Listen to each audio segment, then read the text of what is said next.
कहते हैं? सोरगम कहते हैं। किंग ऑफ कोर्सीरियल, मोटे अनाजों का राजा है ये, मोटे अनाजों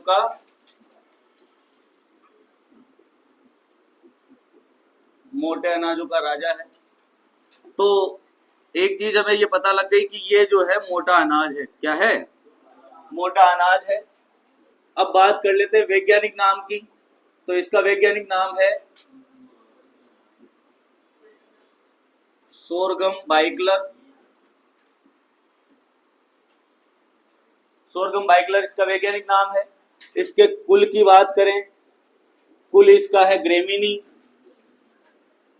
और कल हमने पढ़ लिया था कि ग्रेमिनी को पोएसी भी कहते हैं। क्या कहते हैं? पोएसी भी कहेंगे। उसके बाद में परागण जो होता है इसमें बहुधा परपरागित, परपरागण होता है। बहुधा परपरागण को हम कहते हैं often cross pollinated, often cross pollination. अब ये क्या होता है, ये भी समस्या है। एक तो परपरागण होता है, एक स्वपरागण होता है। ये बहुधा परपरागण क्या है? तो बहुधा क्या होता है कि जिसमें 5 से लेकर के 25% कैसा परागण हो? परपरागण हो। 5 से लेकर के 25% तक परपरागण अगर होता है तो हम यूं कह देते हैं कि इसमें कभी कभार जो है या प्राय या ऑफन जो है क्रॉस पोलिनेशन होता है। तो इसीलिए इसको हम क्या कह रहे हैं? बहुधा का मतलब होता है कभी कभार। कभी कभार का मतलब 5 से 25% जो है परपरागण भी देखा गया है, बाकी होता स्वपरागण ही है। पर 5 से लेकर के 25% की श्रेणी में आ गया, तो जो भी 5 से 25 की श्रेणी में आ जाता है मतलब उसे हम कौन सी फसल कहेंगे? बहुधा परपरागित फसल कहेंगे। आगे बात समझ में। उसके बाद में आ जाता है क्रोमोजोम। क्रोमोजोम नंबर 2n20 कितने हैं?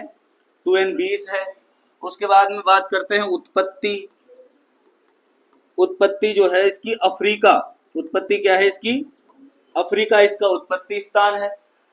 और अफ्रीका में भी जो नॉर्दर्न अफ्रीका है, मतलब उत्तरी अफ्रीका है, वहां पर से ये फसल आई है। आपको ये भी पता होना चाहिए कि भारत और अफ्रीका जो है वो पूरे विश्व की 70% ज्वार उगाता है। कितनी प्रतिशत? 70% ज्वार उगा देता है। उसके बाद में हम बात करें तो यह जो है वो C4 पादप है। यह क्या है? C4 पादप है। मतलब ये जो है 4 कार्बन युक्त उत्पाद बनाता है फोटोसिंथेसिस के, मतलब कार्बन डाइऑक्साइड लेने के बाद में। उसके बाद में यह SDP पौधा है। शॉर्ट डे प्लांट, लघु दिवस प्लांट पौधा है। कौन सा पौधा है? लघु दिवस पादप है। और अगर हम बात करें इसके बारे में लघु दिवस पादप, तो लघु दिवस पादप जनरली जो है वो किसमें आते हैं? खरीफ में। तो ये खरीफ की फसल है। किसकी फसल है? खरीफ की फसल। तो खरीफ की फसल, अच्छा, किसी भी फसल के बारे में अगर उसका सीजन पता लग जाता है तो उसकी जलमांग का पता लग जाता है, सिंचाई का पता लग जाता है, उसकी जलवायु का पता लग जाता है, और उसकी बुआई के समय का और कटाई के समय का भी पता लग जाता है, उसके खरपतवारों का पता लग जाता है। मतलब उस अगर कोई फसल खरीफ की है तो उसमें रबी के खरपतवार थोड़ी उगेंगे, नहीं उगेंगे ना, क्योंकि वो तो सीजनल वीड होते हैं। आगे बात कर लेते हैं। ये तो हमने किसकी बात की? वैज्ञानिक नाम की। कुल ग्रेमिनी है। परागण कैसा होता है? बहुधा परपरागण होता है।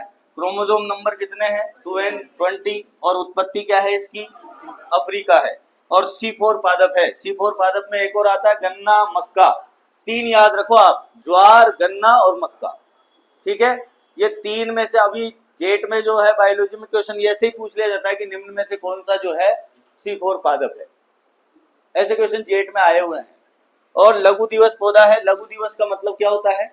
मतलब ऐसा पौधा जिसको पुष्पन के लिए 10 घंटे से कम प्रकाश की आवश्यकता होती है, उसे हम क्या कहते हैं?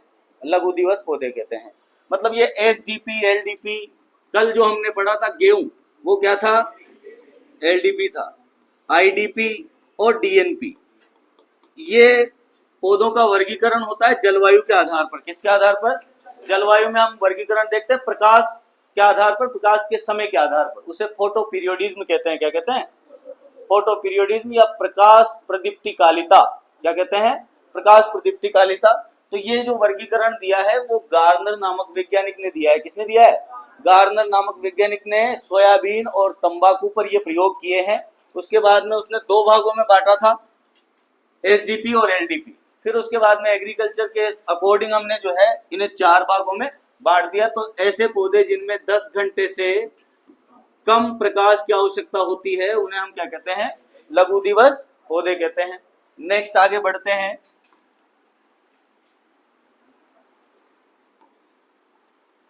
आगे आ जाता है इंपोर्टेंस कि इसका महत्व क्या है, ज्वार उगाने का क्या महत्व है। तो सबसे पहली बात यह है कि ये मल्टीपर्पज क्रॉप है भैया। क्या है? मल्टीपर्पज क्रॉप, बहुउद्देशीय फसल। कैसी फसल है? बहुउद्देशीय फसल। क्यों कहा है इसको? भाई इसकी जो है जड़ काम नहीं आती, बाकी सारे भाग इसके काम आते हैं। मतलब तना जो है उसमें शर्करा होती है, तो शर्करा से क्या बनाया जाता है? बायोफ्यूल बनाया जाता है। क्या बनाया जाता है? बायोफ्यूल, इथेनॉल, है ना। उसके बाद में दूसरी चीज है कि पत्तियां जो होती है वो चारे के काम आती है। किसके काम आती है? और फूल से जो है दाने बनते हैं जो कि अनाज के काम आते हैं। किसके काम आते हैं? अनाज के। तो फूल द्वारा जो है क्या बनेंगे? दाने बनेंगे। और दाने किस में काम आ रहे हैं? खाने में, खाने योग्य भाग है। उसके बाद में पत्तियां जो है वो किस में काम आएगी? चारे के रूप में।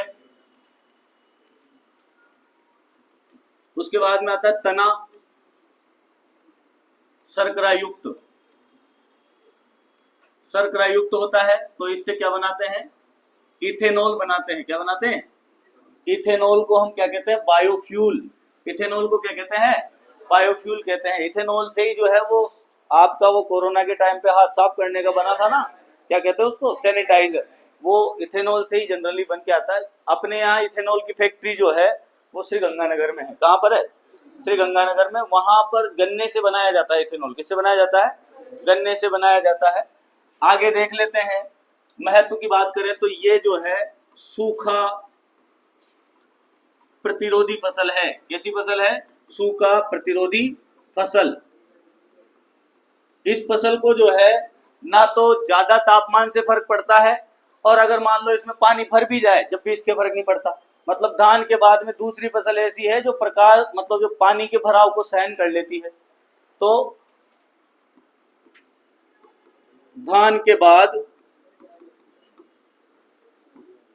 सबसे ज्यादा जल प्रतिरोधी, धान के बाद सबसे ज्यादा जल प्रतिरोधी है। और सबसे ज्यादा जितनी भी फसलें हैं उन सब फसलों में सबसे ज्यादा तापमान सहन करने वाली फसल कौन सी है? ज्वार है। सबसे ज्यादा सूखा प्रतिरोधी फसल कौन सी है? ज्वार है। ग्रोथ एडेप्टिव कैपेसिटी हाईएस्ट होती है इसकी। ठीक है, आगे हम बात करते हैं ज्वार के केस में। तो ज्वार में जो है कार्बोहाइड्रेट जो होगा, कार्बोहाइड्रेट होता है इसमें 70%। कितना होता है? 70% होता है। इसमें वसा जो होती है वो 3% होती है। कितने प्रतिशत होती है? 3% होती है। आयरन जो होगा सभी अनाजों से अधिक, सभी अनाजों से अधिक आयरन होता है। उसके बाद में बात करें प्रोटीन की। प्रोटीन जो होगा वो 10 से 12% होता है। कितना प्रतिशत होगा? 10 से 12% प्रोटीन होता है। तो एक बार इसको फिर से देख लेते हैं। मल्टीपर्पज क्रॉप है, मतलब इसका तना भी काम आएगा, इसकी पत्तियां भी काम आती है, और इसकी जो है दाने भी इसके खाने में काम में आते हैं। तो आपने सुना होगा ना, ये फसलें जो है वो दो प्रकार से उगाई जाती है। वैसे तो 3 प्रकार से उगाते हैं। मतलब एक तो मीठी ज्वार उगाते हैं, एक उगाते हैं हम चरी, मतलब चारे के लिए उगाई गई ज्वार को हम क्या कहते हैं? चरी कहते हैं। और उसके बाद में दाने के रूप में हम उगाते ही हैं, बोल्ड सीडेड वेराइटी जो होती है वो। आगे बात कर लेते हैं इसको केमल क्रॉप कहते हैं। क्या कहते हैं इसको? Camel crop. केमल क्रॉप इसको क्यों कहते हैं? क्योंकि ये जो है मैक्सिमम 35 से 40 दिन तक या उससे भी ज्यादा जो है बिना पानी के रह सकती है। मतलब पानी की कमी को सहन करने की क्षमता, सहन करने की क्षमता। केमल मतलब क्या होता है? उनका वैज्ञानिक नाम क्या है? कैमेलस ड्रेमिडोरियस, कैमेलस बैक्टीरियनस, डबल हम्प वाला, लामा ग्लामा। 3 तरह के ऊंटड़े होते हैं। कितने तरह के होते हैं? 3 तरह के। बड़ा सा जीव है, लगभग हाइट जो है वो कितनी, 12 फीट तक, कितनी फीट तक हो जाती है? 12 फीट तक होती है। आगे बात करें, हमने कैमल क्रॉप की बात कर ली। उसके बाद में पोषक तत्व फीडर। क्या है ये? पोषक तत्व फीडर है भैया। मतलब न्यूट्रिएंट फीडर क्रॉप कहते हैं इसको। क्या कहते हैं? Nutrient feeder crop. क्यों कहते हैं? इसकी जड़ें जो होती है वो लंबी होती है, और लंबी जड़ें होती है तो फिर वो जड़ें वहीं रह जाती है। अब वहां रहने के बाद में, अच्छा ये तो पोषक तत्व बहुत ज्यादा लेती है। अपने फसलों में, सभी फसलों में 2 फसलें ऐसी है, एक तो है अलसी और एक है ज्वार। ये दोनों फसलें जो है एग्जॉस्टिक क्रॉप कहते हैं इनको। हम क्या कहते हैं?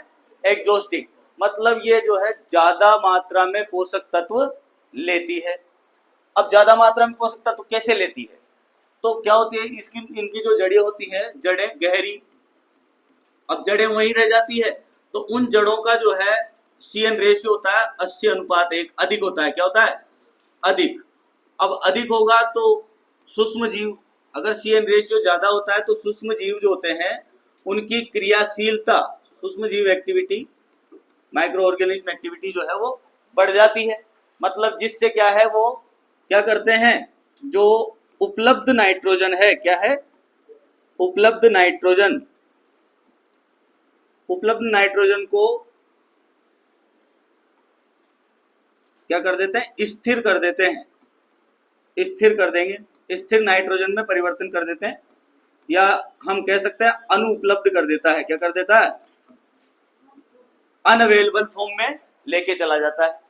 जो उपलब्ध वहां नाइट्रोजन है उसको भी जो है वो खत्म कर देता है, जिससे कि आने वाली फसल जो है नाइट्रोजन के बिना खराब होने की संभावना रहती है। तो इस प्रक्रिया को, जैसे ये जो प्रक्रिया होती है, इससे क्या आ जाता है? Soil sickness. क्या हो जाता है? सिकनेस मतलब बीमारी। एक तो सिकनेस होती है, एक फिटनेस होती है ना? मेडिकल बनवाते हैं ना अपन, तो बीमार होते ही मतलब उसे तो कहते हैं सिकनेस, और ठीक होते ही उसको कहते हैं फिटनेस। फिर वो सर्टिफिकेट बन जाता है, सिकनेस और फिटनेस सर्टिफिकेट, मेडिकल सर्टिफिकेट जिसे कहते हैं। तो सोइल सिकनेस आ जाती है। इससे बचने के लिए ज्वार की फसल बोने से क्या होता है? सोइल सिकनेस आ जाती है। मृदा की जो है गुणवत्ता या उसकी उर्वरता कम हो जाती है। क्यों हो जाती है वो भी बता दिया मैंने आपको। अब आ जाता है भैया सोइल सिकनेस को खत्म कैसे किया जाए। तो अगली आने वाली फसल में 25% नाइट्रोजन जो है वो अधिक प्रयोग करेंगे। अधिक प्रयोग, जो भी फसल आगे आएगी उसमें अधिक नाइट्रोजन प्रयोग करके जो है हम मृदा को पुनः उस अवस्था में ला सकते हैं जो ज्वार बोने से पहले थी। क्लियर हो गया आपका यहाँ तक? तो आगे बढ़ते हैं। ये पोषक तत्व फीडर हो गया, मतलब एग्जॉस्टिंग क्रॉप है। कैसी क्रॉप है? एग्जॉस्टिंग क्रॉप है। चलो आगे बढ़ जाते हैं। आगे बढ़ने के बाद में हम देखेंगे भैया इसका बोटनी। क्या देखेंगे? बोटनी मतलब वानस्पतिक गुण। कौन से गुण देखेंगे? वानस्पतिक गुण।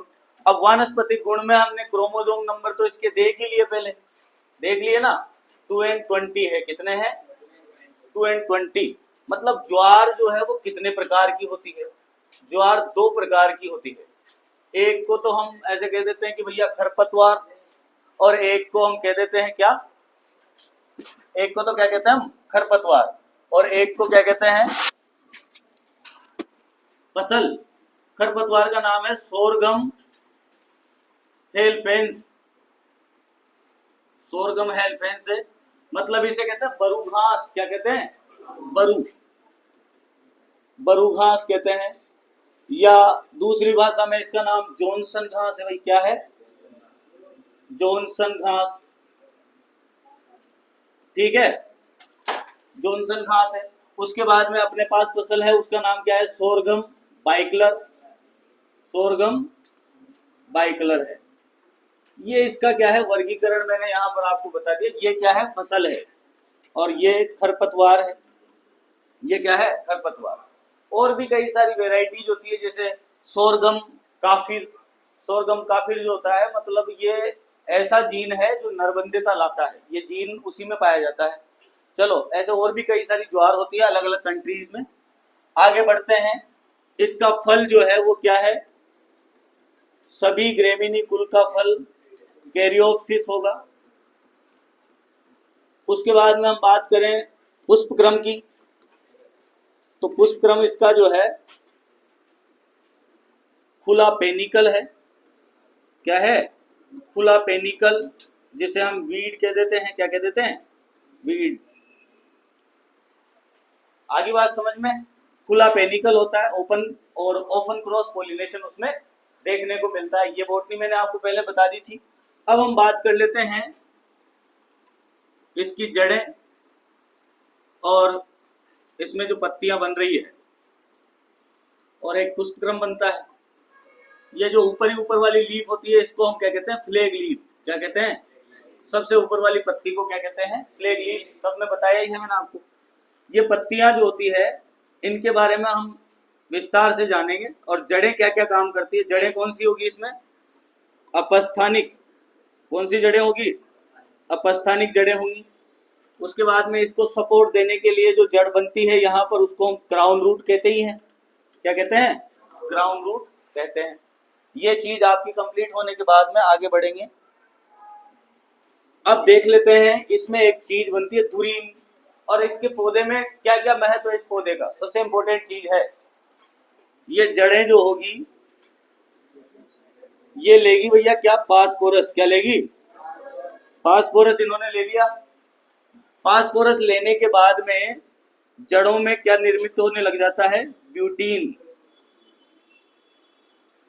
ब्यूटाइन जिसको कह देंगे हम, क्या कह देंगे? ब्यूटाइन बनने लग जाएगा। और ब्यूटाइन क्या है?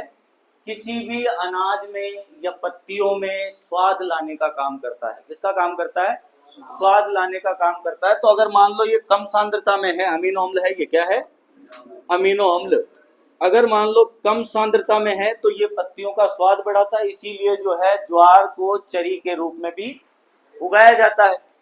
ब्यूटीन की सांद्रता अगर मान लो ज्यादा हो जाती है, सांद्रता ज्यादा होने पर उसे हम क्या कहने लग जाते हैं? धुरीन जहर है। ये क्या है? ये जहर। ये धुरीन जहर बनने लग जाता है। कहाँ? जड़ों में। मतलब उसकी सांद्रता बढ़ गई। अब ये जो है किधर जाएगा? पत्तियों में। कहा जाएगा? पत्तियों में जाएगा। तो धुरीन जो है पत्तियों में एकत्रित हो जाता है जल की कमी के कारण। जल की कमी के कारण, जल की कमी के कारण जो है छोटे पौधों में धुरीन पत्तियों में इकट्ठा हो जाता है। अब ये धुरीन युक्त पत्तियां जो है, अगर मान लो पशु खा लेता है, तो पशु के शरीर में जाते ही ये धुरीन किस में बदल जाता है? एशियन में बदल जाता है। किस में बदल जाता है? एशियन। इसको क्या कहते हैं अपन? हाइड्रोसाइनिक एसिड कहते हैं, सॉरी हाइड्रोसाइनिक कहेंगे, या फिर हाइड्रोजन साइनाइड कह देंगे। क्या कह देंगे? Hydrogen cyanide. और या प्रूसिक अम्ल, या क्या कह देंगे इसको हम?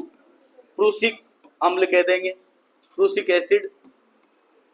ये क्या करता है? अच्छा, आप लोग क्या करते हो? आप लोग ये करते हो कि भाई धुरीन को ही एशियन कहते हैं। धुरीन को एशियन नहीं कहते। धुरीन जड़ों में बनता है, अमीनो एसिड है, पत्तियों में संग्रहित हो जाता है। कहाँ संग्रहित हो जाता है? पत्तियों में। और पत्तियों में संग्रहित होने के बाद में पशु खाएगा, तब उसके शरीर में किस में बदलेगा? वो एशियन में बदलेगा। और एशियन क्या करता है जिससे कि पशु मर जाता है? तो एशियन जो है ऑक्सीजन की मात्रा को कम कर देता है, और जिससे क्या हो जाती है? मृत्यु हो जाती है पशु की। क्या हो जाती है? मृत्यु, मतलब डेथ। ठीक है। तो ये तो हमने बात की किसकी? धुरीन की। किसकी बात की? धुरीन। एक और चीज होती है, जैसे फास्फोरस लेने के बाद में जो है पत्तियों में, इस चीज को आप अच्छे से समझ लेना कैसे क्या है क्या नहीं है, मैं समझाने के लिए, इसमें लिखने का ऐसा कुछ नहीं है, समझने का है, बाकी ये चीजें लिखने की है तो इन्हें आप लिख भी सकते हो। आगे बात करेंगे, फास्फोरस लिया और फास्फोरस लेते ही जो है पत्तियों में प्रोलीन बन गया, ये दूसरा कॉन्सेप्ट है। पहला तो अपने बात करी थी किसके, केमिकल की, अब कुछ और केमिकल की बात कर रहे हैं। तो पत्तियों में बनने लग जाता प्रोलीन, जो कि क्या है, अमीनो अम्ल है। ये प्रोलीन जो है किस में बदल जाता है, एबीए में। किस में बदल जाता है, एबीए में बदल जाता है। मतलब ये जो है एबीए का पूर्वज है, क्या है ये, पूर्वज। एबीए का पूर्वज, तो आपसे पूछ लिया जाए कि एबीए का पूर्वज कौन सा अमीनो अम्ल है, तो प्रोलीन है। प्रोलीन को सु का सूचक कहते हैं, क्या कहते हैं, सु का सूचक अमीनो अम्ल। सु का सूचक अमीनो अम्ल कौन सा है, प्रोलीन है, जो कि सूखे के प्रति प्रतिरोधकता लाता है। ये एबीए बन जाता है तो उससे क्या होता है, रंध्र बंद हो जाते हैं, क्या हो जाते हैं, रंध्र बंद हो जाएंगे। और रंध्र अगर बंद हो गए मान लो, तो प्रकाश संश्लेषण कम होगा। प्रकाश संश्लेषण नहीं, वाष्पोत्सर्जन, वाष्पोत्सर्जन जो है, वाष्पोत्सर्जन कम हो जाएगा। और कम वाष्पोत्सर्जन होगा तो फिर पानी चाहिए ही नहीं उसको, इसीलिए जो है इसको हम क्या कह देते हैं, केमल क्रॉप। क्या कहते हैं, केमल क्रॉप कहते हैं। आगे बात समझ में, केमल क्रॉप क्यों कहते हैं। एक और चीज है, इसकी पत्तियों में जो है भैया दोनों तरफ जो है रंध्र पाए जाते हैं। इसकी पत्तियों में दोनों तरफ रंध्र पाए जाते हैं, तो जैसे ही पानी की कमी होती है तो इसकी पत्तियां नीचे की ओर मुड़ जाती है, और जिससे क्या है, आधे रंध्र बंद हो जाते हैं और पानी कम जो है वाष्पोत्सर्जित होता है, ये भी है। और इसकी पत्तियां जो है वो वेक्सी होती है, कैसी होती है, वेक्सी, मतलब मोम की परत पाई जाती है इसकी पत्तियों पर। क्या पाई जाती है, मोम की परत। इतना ठीक है, आगे बढ़ते हैं। लिखना तो वैसे भी आपको बाद में ही पड़ेगा, मेरे को जहां तक पता है ना। इतना स्पीड नहीं है तो बातें सुन लोगे या फिर लिख ही लोगे, इतना हो ही नहीं पा रहा ना आपसे। अब बिना सुने भी नहीं रह सकते, है ना, क्योंकि ऐसी बातें जो पहले सुनी नहीं तो ऐसा लगता है और भाई नई कहानी है। ये कोई ऐसे थोड़ी है राजा नल दमयंती की कहानी जो कि भाई हर संवत अमावस्या पे ही सुन लेंगे, या हर साल ही सुनते हैं, या खरगोश की कछुए की कहानी थोड़ी है, नहीं है ना। चलो आगे बात करते हैं।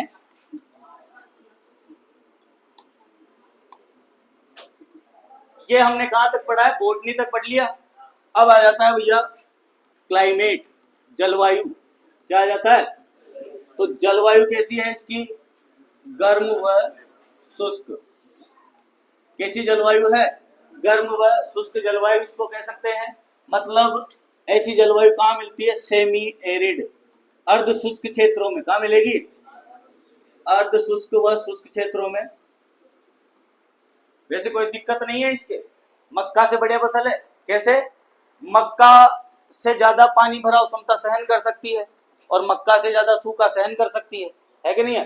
तो मक्का से अच्छी फसल मानी जाती है, पर दिक्कत यह है कि ये पोषक तत्व ज्यादा खाती है। क्या करती है, पोषक तत्व ज्यादा खा लेती है, तो इसलिए अपनी भूमि जो है वो बीमार पड़ जाती है, इसलिए इस फसल को जो है कम उगाते हैं।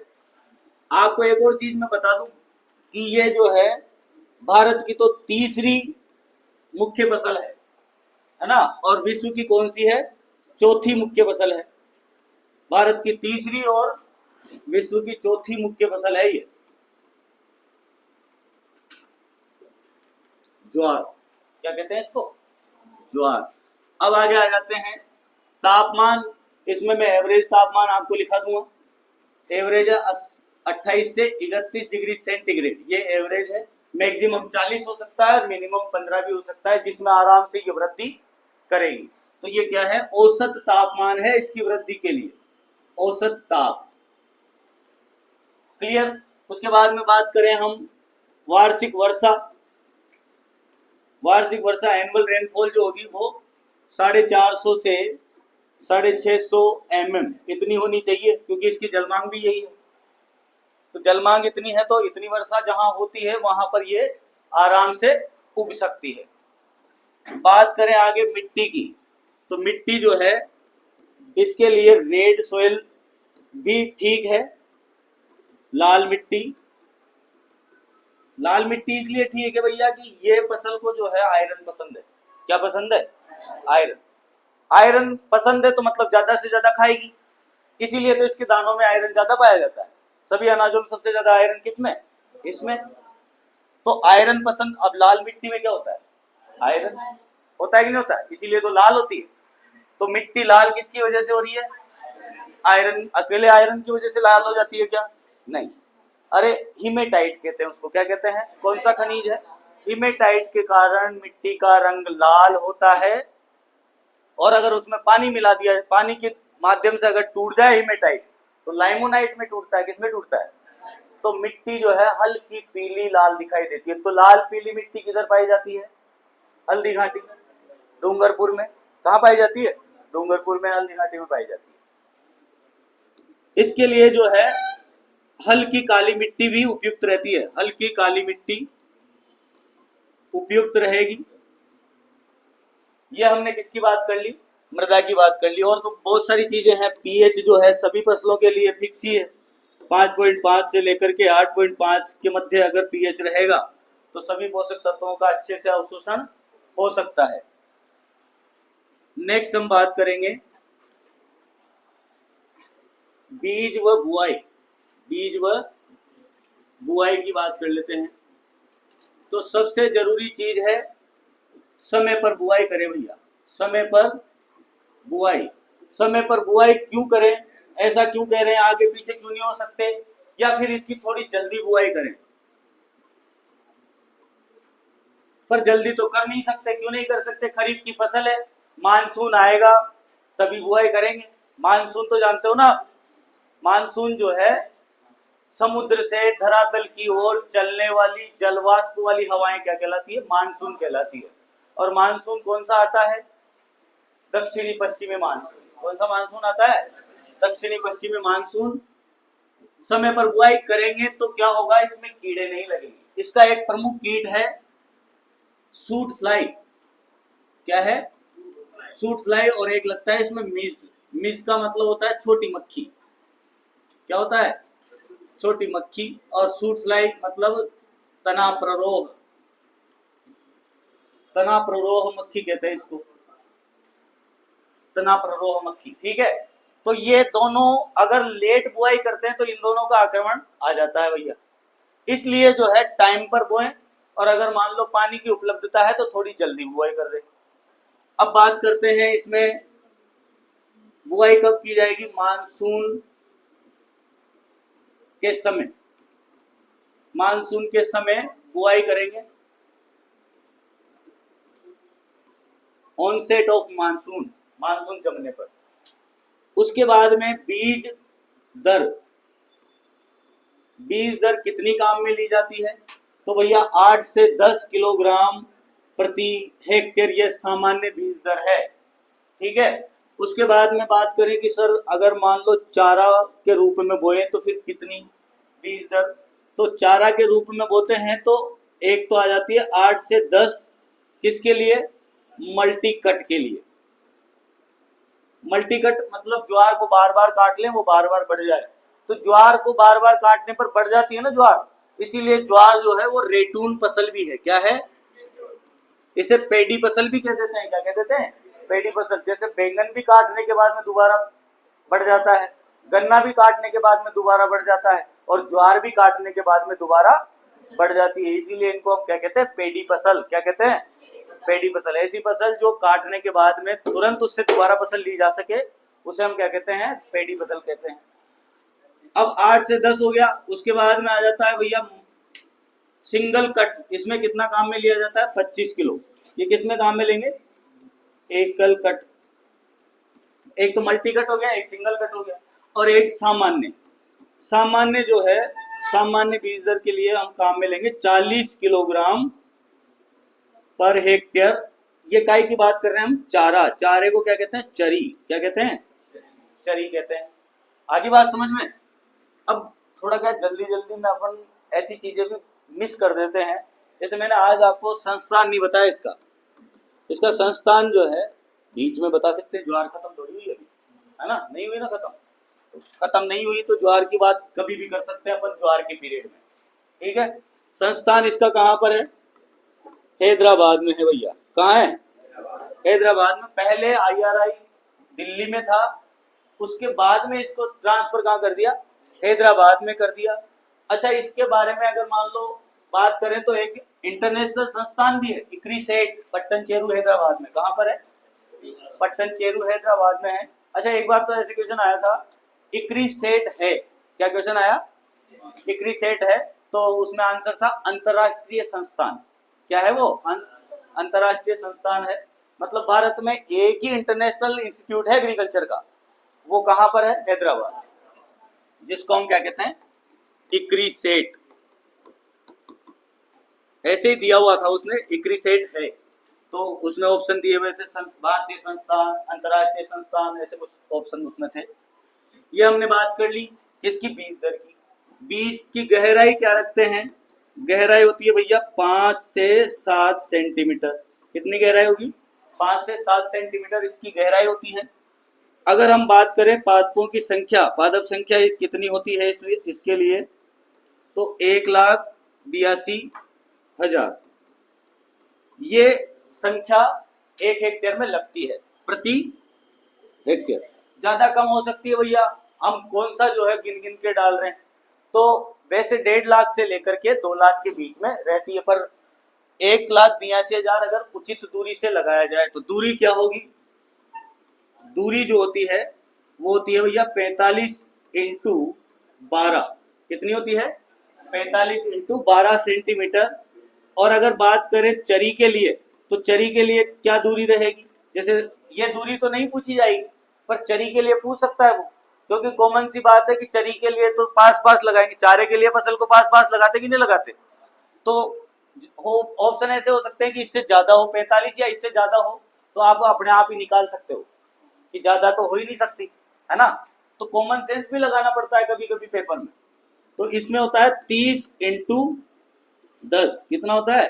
30 इंटू 10 सेंटीमीटर इसमें होगा। आगे हम बात करेंगे, ये तो हमने किसकी बात की है? बीज और बीज की बुआई की बात की है। अच्छा, इसका बीज उपचार कौन से कल्चर से करेंगे? ऐसा कौन सा जैव उर्वरक है जिससे हम उपचार कर सकते हैं?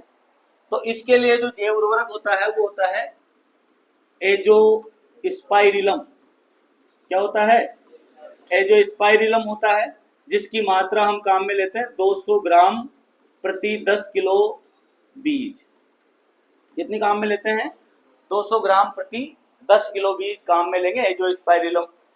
ये सिंपल सी चीज हो गई। ये हमने बात की किसकी? बुआई की। बुआई के बाद में नेक्स्ट जो है वो है उर्वरक। क्या रहेगा? उर्वरक। तो उर्वरक वही रहेगा 4:2:1। क्या रहेगा वो अनुपात? 4:2:1। मतलब नाइट्रोजन 4 गुना, फिर उसके बाद में 2 गुना फास्फोरस और 1 गुना जो है पोटाश काम में लिया जाता है। ये आयरन संवेदनशील फसल है। कैसी फसल है? आयरन संवेदनशील, आयरन संवेदनशील फसल। तो इसके लिए जो है हम क्या देंगे? FeSO4 की मात्रा 25 किलो प्रति हेक्टेयर। कितनी देंगे? 25 किलो प्रति हेक्टेयर। FeSO4 भी डालेंगे, फेरस सल्फेट। अब ये फेरस सल्फेट हमने डाल दिया, गोबर की खाद वगैरह जो भी चीजें हैं उर्वरक के केस में आपको पता ही रहता है कि नाइट्रोजन को कब डाला जाता है और फास्फोरस पोटास को कब डाला जाता है। मुख्य खरपतवार, मुख्य जो उर्वरक इसमें ध्यान रखने योग्य है वो क्या है? FeSO4 है। आगे बात कर लेते हैं, ये तो हो गया उर्वरक। उर्वरक के बाद में आ जाता है सिंचाई। क्या आ जाता है? सिंचाई। तो सिंचाई जो है, इसमें सिंचाई की जाती है 2 से 3 सिंचाई। कितनी सिंचाई की जाएगी? 2 से 3। और इसकी जलमांग जो होती है, जलमांग होती है 450 से 650 mm। मुख्य क्रांतिक अवस्था, मुख्य क्रांतिक अवस्था मेन क्रिटिकल स्टेज जो है इसकी क्या है, पुष्पन, पुष्पन के समय, इस टाइम पे जो है हम इसमें सिंचाई कर सकते हैं। ये हो गई सिंचाई के बारे में बात हमने कर ली। इसके लिए कोई विशेष विधि है नहीं। वैसे इसमें क्या है, ज्वार को हम बोते हैं तो कूड़ और फरो में बोते हैं। मतलब ये कूड़ है और ये क्या है, फरो, मतलब जिसको हम क्या कहते हैं, उमरा कहते हैं, क्या कहते हैं, उमरा। हाँ, तो रीज, रीज एंड फरो, इस मेथड के द्वारा जो है इसमें सिंचाई करते हैं। आगे बात करते हैं सिंचाई के बाद। सिंचाई में ऐसा कुछ है नहीं, इसमें पानी नहीं भी मिलेगा जब भी। कौन सी फसल है, ऊंट फसल, ऐसी फसल है ये, ऊंट फसल है भैया। आगे बात करते हैं, अगला आ जाता है इंपॉर्टेंट, इसमें आ जाता है खरपतवार प्रबंधन। खरपतवार प्रबंध, ऐसे क्वेश्चन जो है पूछे जा सकते हैं खरपतवार प्रबंध में से, जो कि इंपॉर्टेंट है। ठीक है, खरपतवार से इसमें जो है हानि लगभग 30 से लेकर के 65% हानि हो जाती है। कितनी प्रतिशत हानि हो जाती है, 30 से 65% हानि हो जाती है। तो इससे कौन से खरपतवार है जो हानि पहुंचाते हैं, तो खरपतवार इसमें है भैया दो। एक तो है स्ट्राइगा और एक है बरू घास। स्ट्राइगा या जॉनसन घास जो है इसके मुख्य खरपतवार है। ये क्या है, अर्ध जड़ परजीवी खरपतवार है। इस खरपतवार के बारे में देख लो आप, अर्ध जड़ परजीवी है, मतलब जड़ से अपना पोषण लेता है। पत्तियां होगी कि नहीं होगी इसमें, पत्तियां होती है। तो चौड़ी पत्ती वाला खरपतवार है। कैसा है, चौड़ी पत्ती वाला, मतलब कुछ काम खुद कर लेता है, कुछ प्रकाश संश्लेषण खुद कर लेता है, और कुछ जो है उसके निबणी, मान लो कि ठीक है आप काम से जल्दी नहीं निपटे, तो फिर पोषण कहाँ ले लेता है, कहाँ से ले लेगा, मतलब खुद नहीं बनाता खाना, डायरेक्ट किसकी जड़ों के पास चला जाता है, ज्वार की जड़ों के पास। किसकी जड़ों के पास चला जाता है, तो ज्वार की जड़ों से होस्टोरिया के द्वारा, होस्टोरिया होते चूसकांग, उनके द्वारा जो है पोषण प्राप्त कर लेता है, जिससे ज्वार जो है वो कमजोर हो जाता है पौधा और उसमें दाने कम बनते हैं। चौड़ी पत्ती वाला खरपतवार है, इसको जो है रूखड़ी भी कहते हैं भैया। क्या कहते हैं, रूखड़ी भी कहते हैं, विच वीड भी कहते हैं। विच मतलब डाकण, विच वीड भी कहते हैं इसको। ठीक है, विच वीड भी कहा जाता है। आगे बात करें बरू घास, जॉनसन घास, इसको अगर पशु खा ले, ये कहाँ उग जाती है, जैसे अपने कुआ होता है ना, कुएं के पास में अगर डोल वोल रहता है तो उसके ऊपर उग जाती है ये, और इसको पानी की ज्यादा जरूरत नहीं पड़ती। मतलब पानी, कम पानी में भी आराम से रह सकती है, लगभग 85 दिन तक बिना पानी के। कितने दिन तक, 85 दिन तक। रफ एंड टफ है, कैसी है, rough and tough. Mahindra Bolero कोई सी भी रास्ते पे जा सकती है, हार नहीं कहूंगा मैं, सबकी बस की बात थोड़ी होती है ना। तो बरू घास, सोरगम हेल्पेंस कहते हैं इसको। क्या कहते हैं, सोरगम हेल्पेंस। अब इनका नियंत्रण कैसे किया जाए, प्रबंध की बात करें तो सबसे पहले तो स्ट्राइगा के बारे में ही बात कर लेते हैं अपन, इसकी बात इधर ही करें। स्ट्राइगा से को कंट्रोल किया जाता है, इसके लिए एक ट्रेप फसल है। क्या है, पास फसल, ट्रेप फसल है इसके लिए। कॉटन मतलब कपास, और एक है सोयाबीन। कपास की बता देता हूं मैं आपको। कपास जो होता है ना, कपास की जड़ जो होगी वो एक केमिकल इसमें डालती है, स्ट्राइगोल। कौन सा केमिकल है ये, स्ट्राइगोल केमिकल क्या करता है, स्ट्राइगा का अंकुरण कर देता है, स्ट्राइगा का अंकुरण कर देता है। अब अंकुरण होते ही बाहर उसको ज्वार का पौधा मिलता नहीं। अब वो ज्वार का पौधा नहीं मिलता तो मैं तो आधा भूखा रहूंगा, तो फिर वो मर जाता है, जिसे हम क्या कहते हैं, आत्मघाती अंकुरण। क्या कहते हैं, आत्मघाती अंकुरण, सुसाइडल जर्मिनेशन। क्या कहते हैं, ये अच्छा है, इसलिए अपन क्या करेंगे, उसके साथ ज्वार के साथ कपास के पौधे भी लगाएंगे। या फिर ऐसा करेंगे कि इस सीजन में तो हमने ज्वार लगा दी, स्ट्राइगा का जो प्रकोप सहन कर लिया, अगला खरीफ जब भी आया, जब हमने सोयाबीन लगाई एक तो, और एक लगाई कपास, हाडोती वाले सोयाबीन लगा सकते हैं क्योंकि कपास नहीं करते ही है, ठीक है ना। भीलवाड़ा वाले करते हैं कपास, बीकानेर वाले करते हैं कपास, और गंगानगर वाले करते हैं कपास। इसीलिए तो उनकी वेराइटीज के नाम भी बीकानेरी नरमा, गंगानगर अगेती, ऐसे है कि नहीं है। तो वहां पर कपास लगा सकते हैं और सोयाबीन लगा सकते हैं। दूसरी चीज क्या है, एक फसल है सनई। क्या है? सनई को हम हरी खाद के रूप में लगाएंगे। हरी खाद के रूप में अगर प्रयोग करते हैं किसको? सनई को, तो हरी खाद के रूप में प्रयोग करने से स्ट्राइगा का प्रकोप जो है वो खत्म हो जाता है। अब बात करेंगे प्रबंध में एट्राजीन। कौन सा शाकनाशी काम में लेते हैं? एट्राजीन। और एट्राजीन का प्रयोग कब किया जाता है? Pre emergence. मतलब प्री इमरजेंस का मतलब क्या होता है? प्री इमरजेंस का मतलब होता है बुआई के बाद अंकुरण से पहले, ठीक है। बुआई के बाद अंकुरण से पहले इसका प्रयोग करेंगे। कितना एट्राजीन काम में लेते हैं भैया? 0.75 से 1 किलो ये एट्राजीन काम में लेंगे। इससे चौड़ी पत्ती का भी और सकड़ी पत्ती का खरपतवार दोनों मर जाएंगे।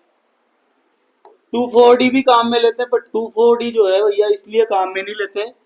2,4-D से इसमें जो है एक विकार उत्पन्न हो जाता है, एक विकार उत्पन्न हो जाता है। 2,4-D इसलिए प्रयोग नहीं करते। कम मात्रा में कर सकते हैं, ज्यादा मात्रा थोड़ा सा भी अगर नॉर्मल सांद्रता में भी प्रयोग करेंगे तो इससे एक विकार उत्पन्न हो जाता है। उस विकार को जो है हम यूं कह सकते हैं कि जैसे एक क्लस्टर टाइप संरचना बन जाती है, पत्तियां जो है मुड़ जाती है, प्रकाश संश्लेषण नहीं होता, फिर उसके बाद में वो मरने लग जाता है पौधा। तो इसलिए 2,4-D से क्या होता है? इंजरी हो जाती है। इसमें क्या हो जाती है? इंजरी। तो इसलिए प्रयोग में नहीं लेते हैं। कौन सा प्रयोग में लेते हैं? इसमें एट्राजीन शाकनाशी प्रयोग में लेते हैं। ये तो हमने बात कर ली किसकी? खरपतवार प्रबंध की। आगे हम बात करेंगे। अच्छा, एक और चीज थी, जैसे एशियन था, वो एशियन के बारे में हम ज्यादा बात नहीं कर पाए। एशियन की सांद्रता कितनी होनी चाहिए, मतलब लिमिट क्या है इसकी? सीमा क्या है? लिमिट है इसकी 200 ppm। कितनी है? 200 ppm से ज्यादा अगर मान लो रहता है तो फिर वो पशु को मार सकता है। क्या कर सकता है? पशु को मार सकता है। तो 200 ppm से ज्यादा जो है वो हानिकारक होता है। तो लिमिट इसकी 200 ppm या इससे कम, तो यहाँ पर लिख देंगे लेस देन 200 ppm। ये इसकी क्या है? सीमा है। आगे बात समझ में। अब हमने वीड कंट्रोल कर लिया, वाटर कंट्रोल कर लिया, न्यूट्रिएंट मैनेजमेंट कर लिया। अब आता है, इसमें आ जाता है कीट। क्या आ जाएंगे? कौन कौन से कीट जो है ज्वार में लगते हैं? तो सबसे पहला कीट मैंने आपको बताया था प्ररोह मक्खी। प्ररोह मक्खी, इसका नाम है एथेरिगोना सोकाटा। क्या नाम है? एथेरिगोना सोकाटा है। इससे क्या हो जाता है? मृत या मूल गोब की समस्या उत्पन्न हो जाती है, जिसे हम क्या कहते हैं? Dead hurt. खोखला तना हो जाएगा। कैसा तना हो जाएगा? खोखला तना। इसकी हानिकारक अवस्था जो होती है, हानिकारक अवस्था वो क्या है? मेगट। क्या बनती है? मक्खियों का हानिकारक अवस्था या लार्वा अवस्था को हम क्या कहते हैं? मेगट कहते हैं। प्ररोह मक्खी के बाद में दूसरा कीट जो लगता है वो है मिज। इसे छोटी मक्खी कह सकते हैं। क्या कह सकते हैं? छोटी मक्खी है ये। और ये जो मक्खी होती है ये क्या करती है? फूल पर आक्रमण करती है। किस पर आक्रमण करती है? फूल पर आक्रमण होता है इसका। क्लियर है। और एक लगता है तनाछेदक। एक क्या लगता है? तनाछेदक। तनाछेदक का वैज्ञानिक नाम होता है चिलोपार्टेलस, जो मक्का में लगता है, सेम वैसा ही है। क्या नाम है? चिलोपार्टेलस। चिलोपार्टेलस। और जितने भी तनाछेदक होते हैं उन सब से कौन सी समस्या उत्पन्न होती है? डेड हर्ट या मृतकोप की समस्या उत्पन्न हो जाती है। इनका नियंत्रण कैसे किया जाएगा? तो इनके नियंत्रण के लिए कीटनाशी का प्रयोग करेंगे। कीटनाशी बेस्ट जो है मैं बता देता हूँ आपको। अगर किसी के प्रति अगर मान लो प्रतिरोधकता आ जाती है, जैसे क्लोरो से नहीं मर रहा अगर कीट, तो इमिडाक्लोरपिड।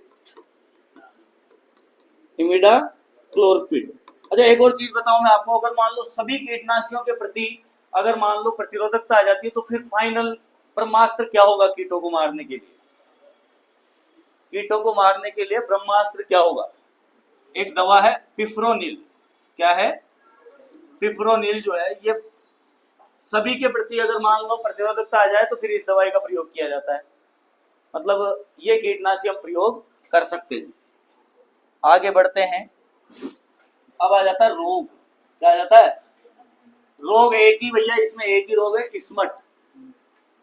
मतलब कंड रोग होता है इसमें, एक कंडवा रोग ही एक मुख्य रोग है इसका। बाकी तो वो जो मक्का में जो रोग लगते हैं वो रोग इसमें लगते हैं, तुलासीता वगैरह भी इसमें आ जाता है। तो ये रोग जो है वो कवक के द्वारा होगा। किसके द्वारा होगा? कवक के द्वारा। तो नमक से जल उपचार करेंगे, नमक से जल उपचार। जितनी भी स्मट होती है 3-4 तरह की स्मट इसमें देखने को मिलती है। अब हम रोग के बाद में सीधा किधर आ जाते हैं? उपज पर। कहाँ आ जाते हैं? वैसे तो पहले से भी उपज में ही है, पर फिर भी एक बार फिर आ जाते हैं। उपज इसकी होती है कितनी? 25 से लेकर के 35 क्विंटल पर हेक्टेयर। कितनी उपज है इसकी? 25 से 35 क्विंटल पर हेक्टेयर। वही 20 से और 25 मॉइस्चर जो रहेगा इस पर कटाई करेंगे, और भंडारण जो है वो 10 से 12 मॉइस्चर पे जो है भंडारण करेंगे। 10 से 12 मॉइस्चर पर भंडारण। अब आता है मीठी ज्वार। क्या आता है? खत्म होने का नाम ही नहीं ले रहा, मीठी ज्वार। मीठी ज्वार जो है कहां से आई? यूएसए से। कहां से आई? यूएसए से आई भैया। इसकी किस्म है मधुरा, मधुरा 2। क्या है इसकी मुख्य किस्म?